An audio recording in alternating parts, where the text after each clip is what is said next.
Um salve com alegria para todo mundo. Vamos discutir aqui uma atividade sobre elaboração de modelos matemáticos e ao final dessa nossa videoaula, rapaziada, eu vou resolver esse exercício com vocês utilizando dois aplicativos. Primeiro, o Solver dentro do Excel e segundo, o Lindle, que eu vou pedir para você baixar na sua máquina. Vamos lá?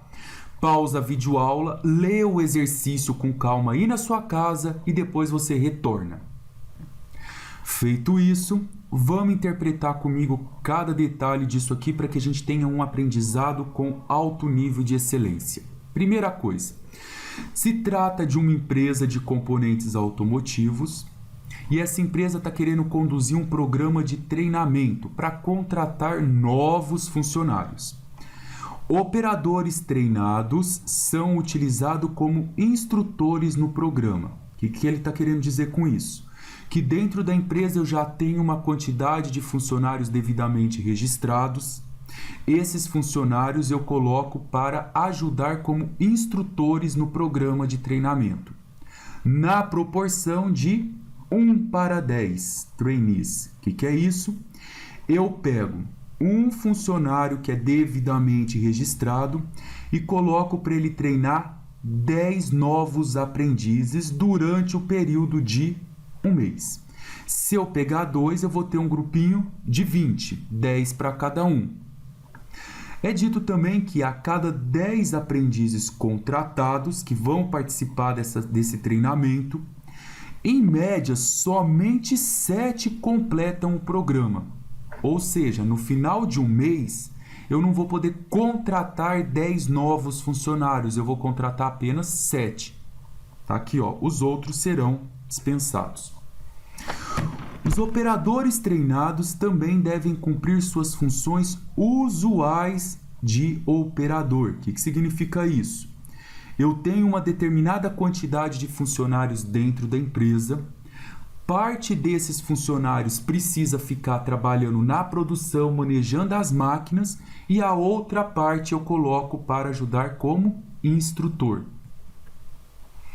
O número de operadores treinados necessários para atender a produção, ou seja, não é para ser treinador, não é para ser instrutor no programa, é para trabalhar nas máquinas. Então, nos próximos 3 meses será em janeiro 100, fevereiro 150 e março 200. Ou seja, a nossa empresa ela tem uma quantidade de encomenda já para entregar no final do mês. Para conseguir entregar aquela produção já planejada, para janeiro eu preciso de 100 pessoas atuando na produção, em fevereiro 150 e em março 200. A empresa consta no final do ano com 130 operadores, 130 funcionários. Desses 130, 100 vai ajudar na produção. E aí, o restante eu posso utilizar como instrutor no programa. De que forma que isso tem que acontecer? No final, no mês de abril, a minha empresa precisa ter 250 funcionários totalmente treinados, ou seja, registrados, para que eles atendam a produção anual que eu preciso. Aí ele vem e fala das despesas mensais com os salários, que serão as seguintes. Cada trainee que entra na empresa, ou seja, cada aprendiz, eu pago $400. Cada funcionário devidamente registrado eu pago 700. E tem também os funcionários que são ociosos. Quem é o nosso funcionário ocioso? É aquele que é devidamente registrado na empresa, mas por algum motivo naquele mês ele não vai trabalhar, por força de acordo sindical ou qualquer outra coisa. Esse funcionário não vai ganhar igual aos outros que estão trabalhando. Ele ganha o quê? Uma fração do seu salário, que é de $500. Deseja-se modelar o problema acima e o objetivo é minimizar os custos atendendo a demanda de pessoal da empresa. Rapaziada, agora foca. É muita informação para a gente pensar, mas eu quero que você imagine o seguinte. Esquece o seu objetivo final. Se coloque na posição de engenheiro da empresa. Qual é o seu papel? Dividir os funcionários de forma que você consiga atender toda essa demanda com o menor custo possível. Qual que é a demanda? Você sabe que a empresa trabalha com 3 tipos de funcionários. Primeiro tipo de funcionário, aquele devidamente registrado que ganha $700. Segundo tipo de funcionário, aquele ocioso que por algum motivo ganha apenas $500. E os trainee que ganha $400. Fechou? Você precisa, no mês de janeiro, colocar 100 desses funcionários na produção. Desses 100 que vai para a produção, você precisa, parte deles, você precisa mandar para ajudar como treinadores e a outra parte é os funcionários que estão ociosos. Em fevereiro a mesma coisa e em março a mesma coisa. O que você tem que decidir? Você precisa decidir quantos desses funcionários você manda para trabalhar como instrutor no programa e quantos desses funcionários vão ficar ociosos por algum motivo trabalhista que esteja acontecendo. Em fevereiro, a mesma coisa. Eu tenho que pegar a quantidade de funcionários novos, né, a quantidade de funcionários que eu tenho na empresa. 150 desses funcionários eu vou remanejar para trabalhar nas máquinas. Uma parte eu vou mandar para trabalhar como treinador e a outra parte é os funcionários que estão ociosos. Em março a mesma coisa, de forma que em abril eu tenha 250 operadores treinados bonitinho para trabalhar na empresa. Tranquilo? Vamos lá então? Vem comigo aqui agora, ó. O que eu quero decidir? Quantos funcionários eu mando para trabalhar como treinador e quantos funcionários ficarão ociosos em janeiro, fevereiro e março. Então olha aqui comigo, ó. X1 é a quantidade de funcionários que irão dar treinamentos em janeiro. X2 é a quantidade de funcionários que ficarão ociosos. Fez janeiro, para fevereiro eu preciso da mesma coisa. Uma determinada quantidade de funcionários em fevereiro eu mando para dar treinamento. A outra quantidade são os que ficarão ociosos. Em março ocorre a mesma coisa. E aqui tem um detalhe que eu preciso que você tome muito cuidado. Eu vou chamar de X7 a quantidade de funcionários ociosos em abril. Em abril, eu não preciso de funcionários para treinamento, porque eu já tenho que fechar o meu quadro com 250 funcionários. Só que esses 250 funcionários, eu quero que eles estejam o quê? Na ativa, trabalhando. E vai ter uma quantidade desses funcionários que ficarão ociosos. Então, eu quero 250 na ativa, mais uma quantidade X7 que vai ficar ociosa, tá? Feito isso, você conseguiu identificar o que você quer remanejar, que é o primeiro passo. Descubra o que você precisa decidir. Agora você vai observar as restrições. As restrições irão ocorrer para os meses de janeiro, fevereiro, março e abril. Vem aqui comigo, rapaziada. Vamos analisar agora uma por uma. Restrição para o mês de janeiro. Então vamos lá. Volta no exercício e observa comigo que no mês de janeiro nós temos quantos funcionários? Ah, professor, um total de 130 funcionários. Bacana, é o que eu tenho. Olha no comecinho do seu exercício. Desses 130 funcionários, você precisa de 100 funcionários na produção, mais uma quantidade que você não conhece, que você vai colocar para dar o treinamento em janeiro, que a gente chamou de X1, mais uma quantidade que você também não conhece, que será os funcionários que ficarão ociosos. Então, de restrição para janeiro, eu tenho isso daqui.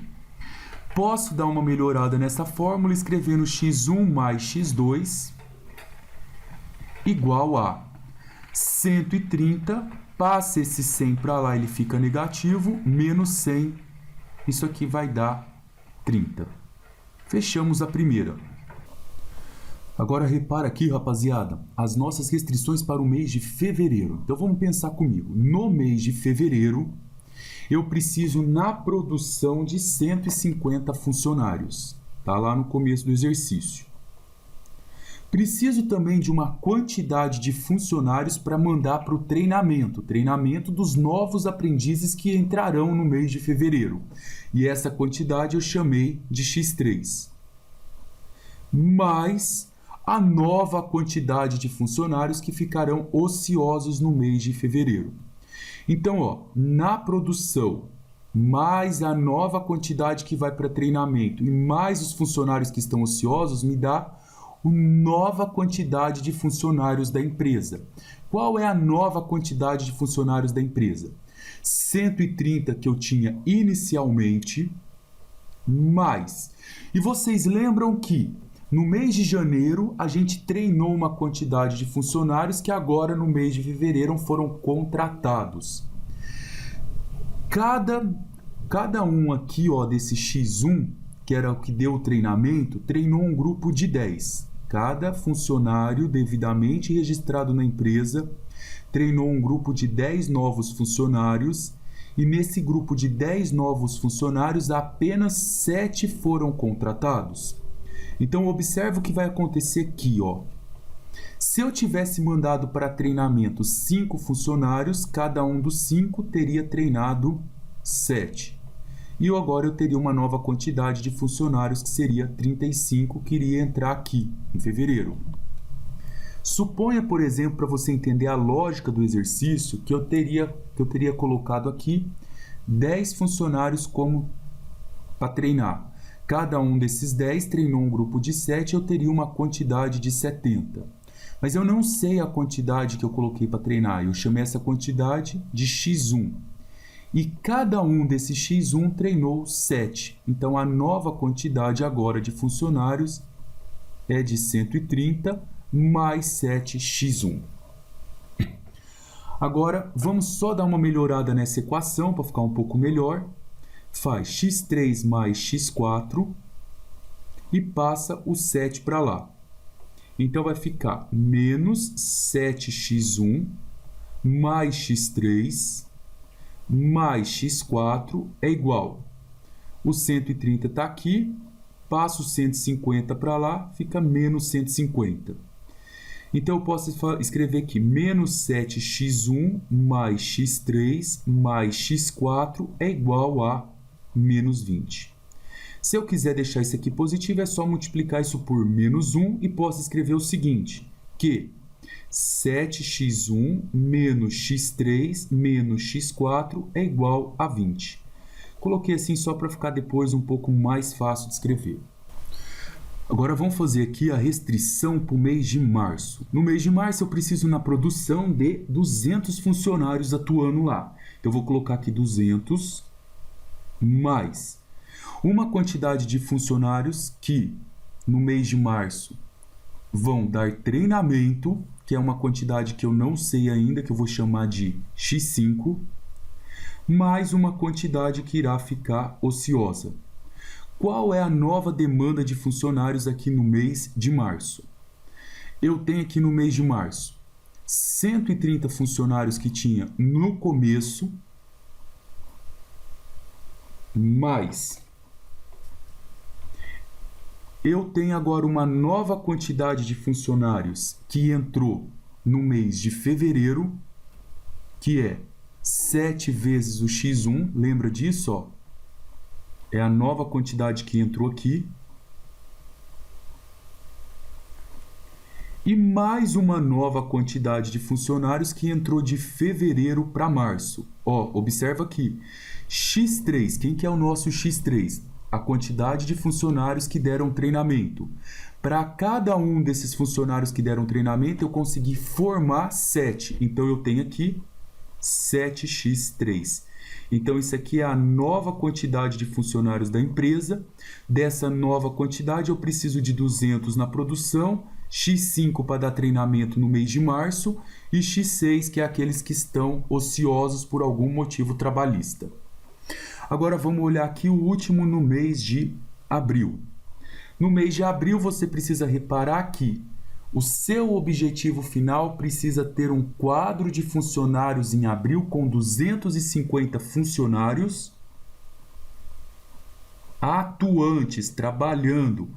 Então, você tem a nova quantidade de funcionários vai ser 250 totalmente trabalhando para dar conta da produção anual e mais uma quantidade que a gente chamou de X7, que é os que ficarão ociosos, tá? Então, vamos ver aqui. Quem, então, representa essa nova quantidade de funcionários? Representa a nova quantidade de funcionários, os 130 que eu tinha no começo de janeiro, mais a nova demanda que foi contratada de janeiro para fevereiro, que foi de 7x1, mais a nova quantidade que foi contratada de fevereiro para março, que a gente chamou de 7x3. E por fim, repara aqui que tinha um grupo de pessoas dando treinamento no mês de março. Então, eu formei uma nova remessa de funcionários para o mês de abril. Qual é a nova quantidade de funcionários? X5 era a quantidade de pessoas treinando. Para cada um desses, eu tenho 7. Então, aqui eu tenho aqui a nova última função. Agora eu vou só dar uma melhorada nessas duas funções para a gente conseguir jogar isso mais fácil lá. O que eu vou fazer? Eu vou pegar x5 e x6, vou tacar para lá e vou pegar esse número sozinho e vou jogar ele para cá. Vocês fazendo esse macete aqui de resolver uma equaçãozinha do primeiro grau, como que fica? A gente vai chegar num resultado assim, ó, vai ficar 7x1 mais 7x3 menos x5 menos x6 vai dar igual a 70. Só reorganizei eles aqui, ó. Do mesmo jeito, eu vou fazer desse lado de cá. Então, o que eu faço? Eu vou jogar esse x7 para cá, no caso, então vai sobrar para mim 7x1 mais 7x3 mais 7x5 menos x7 é igual. Aqui vai ficar 250, esse 130 é positivo, vai negativo. 250 menos 130 dá 120. Pronto, eu já deixei pronto aqui as 4 equações que a gente vai utilizar aqui para colocar nos nossos programinhas, nos softwares. Agora vamos pegar a última, que é a função objetivo. Qual é o nosso objetivo? Organizar todos esses funcionários. Quem são esses funcionários? Os funcionários que vão dar treinamento, os funcionários que ficarão ociosos, de forma que o meu custo com esses funcionários seja o mínimo possível. A função objetiva é fazer com que esse custo seja o menor possível. Como eu falo em custo, eu estou me referindo ao dinheiro. Então, eu vou olhar nas informações do dinheiro. Cada trainee recebe $400, cada funcionário devidamente registrado na empresa vai ganhar 700 e aqueles funcionários que estão com uma ação trabalhista ganha $500. Então, vamos lá comigo, ó. Como que eu posso montar tudo isso? Vamos fazer por partes. Vamos ver quem ganha $400. Quem ganha $400 são os trainee. Como que eu coloco isso? No mês de janeiro, entrou uma quantidade de trainee. Vocês lembram que a empresa, para cada X1, que é a quantidade de funcionários que eles treinam, eu tenho 10 trainee. Somente 7 vão que trabalhar na empresa registrada, mas eu tenho que pagar os 10. Eles entraram no programa de treinamento. Então, em janeiro, para cada treinador, eu tenho um grupo de 10 que vai receber 400. Em fevereiro, a quantidade de treinadores era X3. Novamente, para cada um desses treinadores, eu tenho 10. Cada um treina 10. Quando eu olho no mês de março, eu sei que eu tenho uma quantidade x5 que vai treinar e para cada um desses aqui eu treino 10. Tá aqui, esse vai ser o meu gasto com as pessoas, com os aprendizes, com os trainees.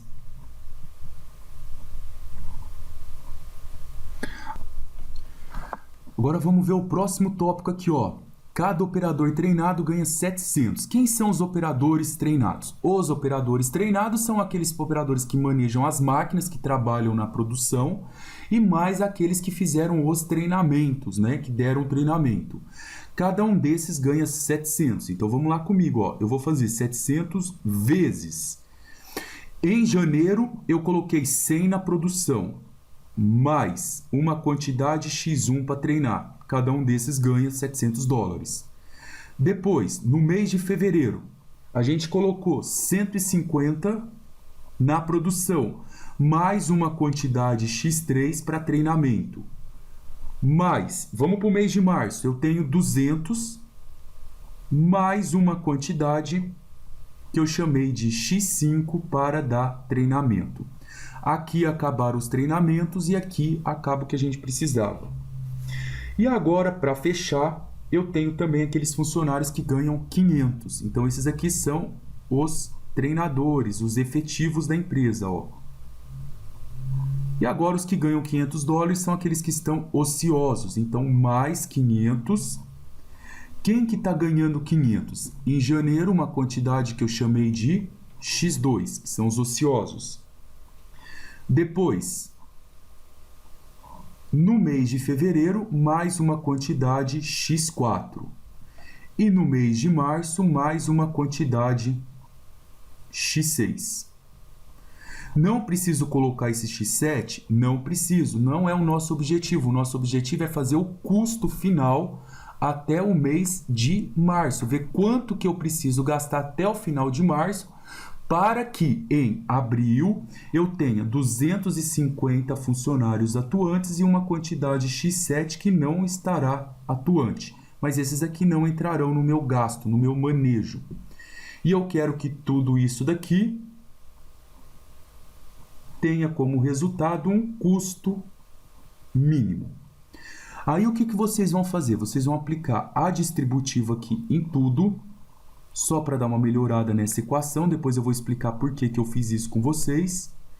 Depois que vocês aplicarem a distributiva, juntar x1 com x1, x2 com x2, x3 com x3, fazer todo aquele processo que a gente já está acostumado, vocês podem reduzir essa expressão enorme a uma coisa parecida com isso daqui, ó. 4.700 x1 mais 500 x2 mais 4.700 x3 mais 500 x4 mais 4.700 x5 mais 500 x6 mais 315 mil. Então, ó, repito para vocês. Se vocês desenvolverem tudo isso aqui aplicando a distributiva, juntando x1 com x1, x2 com x2 e assim por diante, vocês vão chegar numa expressão que é essa daqui. Essa expressão a gente chama como função objetivo. Qual é o nosso objetivo? Descobrir o valor para x1, para x2, para x3, ou seja, a quantidade que eu coloco em cada uma dessas variáveis, de forma que essa conta me dê como resultado o mínimo possível, tá? Então vamos lá, daqui a pouquinho na próxima videoaula a gente vai aprender a jogar isso dentro do Solver e depois a colocar isso dentro do outro programinha que é o Lindle. Aquele abraço por enquanto aí para todo mundo.